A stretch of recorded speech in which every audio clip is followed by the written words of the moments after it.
satisfactiu quan he pogut anar a molts països a veure els nostres compatriotes. És curiós perquè molta gent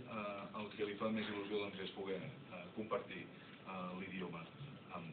la persona que arriba. Res més que això i tan senzill com això. I per algú, modestament com jo, que tingui un interès, encara que sigui molt amateur, amb els idiomes i més concretament amb el català,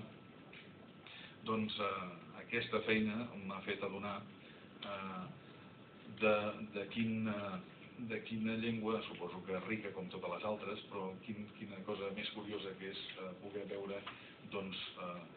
un net d'una persona que va arribar, per exemple, no sé, a Buenos Aires a principis de segle, i el net que ha nascut a Buenos Aires i el pare d'aquest senyor que també ha nascut a Buenos Aires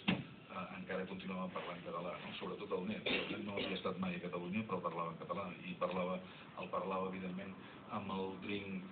propi d'aquelles terres, però amb uns girs i amb unes expressions i també amb una sintaxi